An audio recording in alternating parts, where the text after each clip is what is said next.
Assalamualaikum warahmatullahi wabarakatuh. Salam sejahtera bagi kita semua. Shalom, Om Swastiastu, Namo Buddhaya, dan salam kebajikan. Yang mulia Dewan Juri yang arif dan bijaksana. Perkenalkan, kami delegasi Institut Agama Islam Negeri Parepare. Saya, Auli Audrey selaku pembicara pertama, Reski Kartika selaku pembicara kedua, dan Insani Tiara Agatha selaku pembicara ketiga. Pada kesempatan kali ini, kami akan mempresentasikan artikel ilmiah kami yang berjudul Menggugat Keterwakilan Perempuan Paling Sedikit 30% dalam Pencalonan Anggota Legislatif.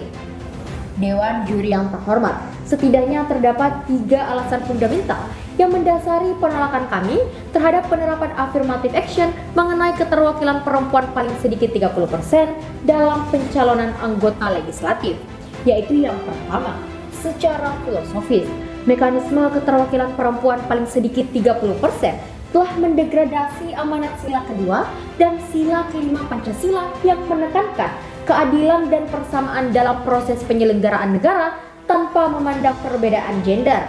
Hal tersebut dikarenakan regulasi keterwakilan perempuan paling sedikit 30% telah membentuk disparitasi dan diskriminasi berbasis gender karena memberikan diferensiasi antara laki-laki dan perempuan dalam pencalonan anggota legislatif. Dalam hal ini, perempuan memperoleh perlakuan khusus melalui mekanisme keterwakilan perempuan paling sedikit 30% dalam pencalonan anggota legislatif yang pada akhirnya mendegradasi prinsip equality before the law sebagai fundamental prinsipal dalam negara hukum. Kemudian yang kedua, secara yuridis, keterwakilan perempuan paling sedikit 30% dalam pencalonan anggota legislatif merupakan politik hukum yang inkonstitusional. Justifikasi tersebut didasarkan pada paradigma bahwa konstitusi telah mengamanatkan bahwa politik hukum dalam pelaksanaan pemilu harus dilakukan secara adil dan menjunjung tinggi persamaan, termasuk persamaan gender.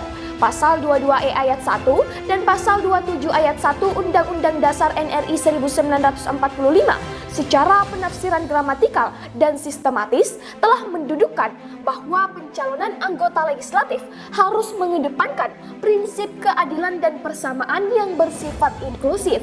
Namun, inklusivitas tersebut tidak diinterpretasikan dan diimplementasikan secara proporsional dalam politik hukum pencalonan anggota legislatif.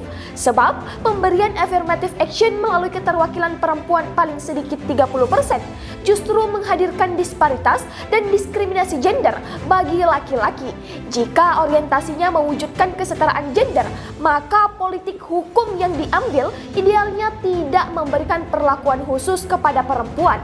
Sebab menurut teori hukum feminis, keterwakilan perempuan paling sedikit 30% merupakan bentuk special treatment bagi perempuan.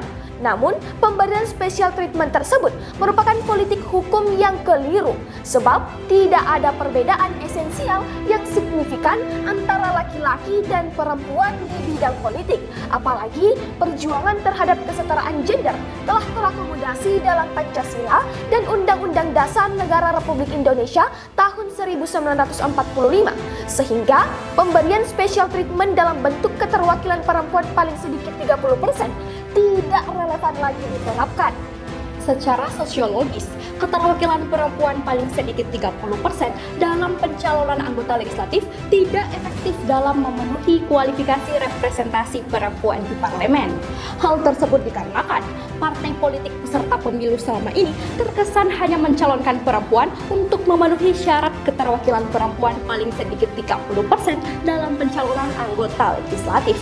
Bahkan tak jarang perempuan yang dicalonkan hanya untuk memenuhi persyaratan formal tersebut sama sekali tidak melewati tahapan rekrutmen dan kaderisasi partai politik.